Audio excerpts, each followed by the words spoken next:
Бій на Авдіївському напрямку не припиняється. В ОСУ в Таврія повідомляють, ЗСУ і надалі відбивають атаки ворога біля Бердичів, Орлівки, Тоненького, Первомайського та Невельського. На Новопавлівському напрямку ворога вибили із Красногорівки, де росіяни невдало намагалися закріпитися. Працювали підрозділи 3-ї штурмової бригади. Смотри, там двері, сразу бери. Під час бою за місто окупанти втратили до сотні осіб і ліквідованими, і пораненими. Ворог відмовлявся здаватися у полон. Загарбників нищили просто у займаних ними будівлях. Опа. Опа, перелет. А? Упал дрон? Як відбувався бій за Красногорівку, унікальні кадри демонструють захисники. Мають і перехоплені радіорозмови ворога. І тут про ситуацію красномовніше говорять самі ж окупанти. Хуйовний! Як обстановка хуйова! Давай, работайте, не подпускайте, пацаны, мочите, не подпускайте, все хотите, все, что вокруг вас, почти, мочите, не подпускайте к себе, молодцы, давай держаться. Він типу їх таке мотивує, да, як понял? Він їм чисто на інфу доносить, знаєш, чисто Да, работаем, сейчас туда прилет был, наблюдал прилет чужой? Мой дом, а это первый на солнце. запросив за этот прильот в його дому. Але ще кращі емоції у штурмовиків, які чекали на БМП, а зустрічають підкріплення з танком. Зараз їде беха, буде танчик, їб***! Диви! Оце зараз буде роха! Тут же за тебе танчик приїхав! Ха-ха! Хорош! На війні він йде! Ми на війні! На! Єбався на урод! Отак ми єбашимося! Жорстокий бій, і супротивник нас переважає. Головнокомандувач Олександр Сирський повідомив про роботу з командуванням тих бригад, які тримають оборону Авдіївського та Курахівського напрямків. Основне зусилля на розподіл резервів та швидкість реагування пунктів управління на бойову ситуацію. А ворог, вочевидь, не може реагувати на правила пожежної безпеки. Зранку, в останній день лютого, в Азовському морі спалахнув катер берегової служби ФСБ. Про це повідомили в ГУР. Причини займання встановлюють. Є і постраждалі окупанти. 10-й, я второй прием. Я 10-й, прием. Количество пострадавших увеличилось до 5. Необходима срочная аварийная группа для локализации возгорания. Принял, делаем все возможное. Необходимо вертолет.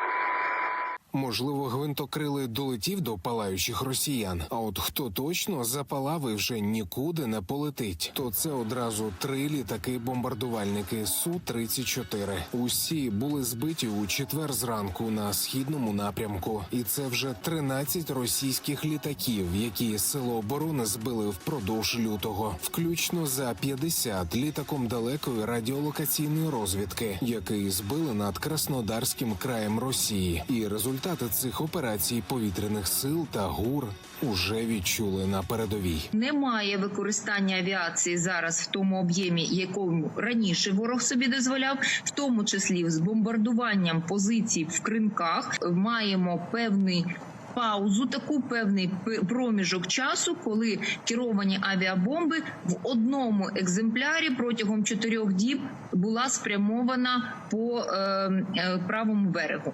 І побачивши, що фактично одночасно з цим пуском керованої авіабомби на сході відбулось збиття чергової СУ, ворог повернувся на вихідне литовище.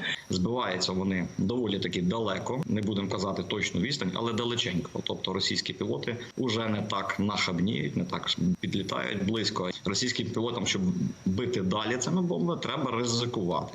Ризикуючи, потрапляють в такі от історії. Власне, це тим і зумовлено. І такі історії від повітряних сил українці готові чути щодня. Як реагують кияни на новину з потрійним приземленням ворожої авіації, дізналися кореспонденти 5 каналу. Уже це підтверджена інформація? Я дуже рада. Ні, ну крута, ну Найкраща. класно, да. Коли вони встигають? Новина просто замечательна. Дуже раді, що наші ЗСУ працюють. І нам мир над головою, сонце світить. Супер кльово, молодці, підтримуємо. Це дуже гарна новина. Це просто супер. Ми обов'язково задонатимо по цьому поводу. Я думаю, що це точний ефект, тому що ми повинні надавати західним партнерам звіти про нашу роботу. Це ж їхня зброя в тому числі. І чим більше ми збиваємо, тим більше зброї нам будуть давати, казати, ви вмієте нею користуватися, тому ми дамо вам ще. Тому я радію в цей день також. Неймовірна новина, тому що це надихає в наш зараз непростий час. Кожна така маленька, але настільки вагома новина – це просто щастя. Для нас всіх, для українців. Слава Україні! Героям слава! Олексій Пасак, 5 канал.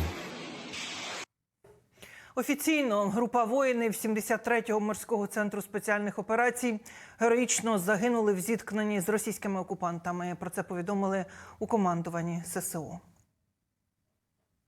Забезпечуючи відхід основних сил групи після виконання спеціального завдання, воїни прийняли свій останній бій, навічно залишившись в строю. Героїчна та надскладна бойова робота підрозділів ССО на суходолі, на морі і в глибокому тилу противника – це щоденний вклад воїнів ССО в перемогу над ворогом. Завжди пам'ятайте, якою ціною виборюється наша свобода. Вічна пам'ять і слава полеглим побратимам. Щирі співчуття сім'ям загиблих. Упродовж доби на лінії фронту відбулося понад 7 десятків бойових зіткнень. Про це звітує у вечірньому зведенні Генштаб. Московити штурмують Новопавлівський та Авдіївський напрямки. Там наші захисники відбили по 22 атаки. Також ворог сунув поблизу Роботиного, проте безуспішно. Намагалися рефівці поліпшити своє становище і на Бахмутському та Куп'янському відтинках. Тут ЗСУ відбило по 2 атаки. На Лиманському напрямку росіяни штурмували за допомогою авіації. Проте 11 їхніх спроб зазнали невдач. На Херсонському відтинку окупанти намагалися 4 рази відбити наші підрозділи із займаних плацдармів. Невдало. Водночас авіація Сил оборони завдала ударів по 10 районах скупчення Москолоти, а наші ракетники ударили по 2 районах зосередження особового складу. Спопелили 3 реактивні системи залпового вогню БМ-21 «Град», розтрощили склад боєприпасів та знищили засіб радіоелектронної боротьби супротивника.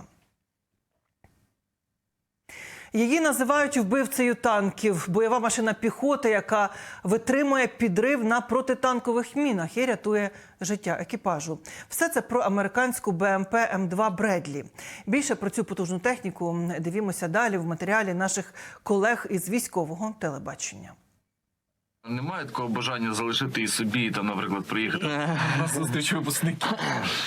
Ну да, десь хлопці в тіктокі скидали, що там міняю кубіка на Бредлі, блін, можна без боєприпасів, я боєприпаси сам достану. Дорога машина в обслуговуванні трохи, блін, да, вона не дешева однозначно, блін, але в хазяйстві не помішало би, да. Ці машини рятують життя, і не тільки піхоти, але й екіпажу. Я їздив ще до поранення без цієї броні, я думаю, якби ця була броня раніше, ну, тих наслідків не було б. У нас хлопці наїжджали, 3 міни точно підряд збирали, і екіпаж знову ж таки залишався живий. Ну да, там голова квадратна буде однозначно, блін, а в Бесі, ну, якщо ти лівою стороною не їдеш, міхвода там точно не буде. Питань навіть не було такого, там, чи стріляють, чи не стріляють, страшно, не страшно, страшно всім. Командир в мене просто чудова людина, дай Бог йому здоров'я, зараз він лікується після поранення. Ось, чекаю його з нетерпінням, надіюсь, він все-таки вернеться і ми продовжимо роботу вже разом, бо Та людина, яка спасла мені життя, цар, ти найкращий. Я тебе люблю. Да, ну, бо якби не він, я б навіть би зараз з вами не спілкувався. Ми після бойових тих виходів якихось певних і так далі, ми збираємося, обсуждаємо. Та позиція робить те, ти бачиш той сектор, я бачу те, я бачу орієнтір той, бачу орієнтір той. Постійно ми щось кажемо, туди, давайте хлопці вже не їхати, бо починають накривати туди, давайте міняємо точку звідти тут. Тут я прострілюю, то я роблю, я бачу це. В бойових умовах там максимально вижимаєш те, що може бути, і машина їде, от реально машини витримують, вони тут працюють на грані, ну, на максимальному всьому. Ця бойова машина набуває небаченої популярності в Україні до цього.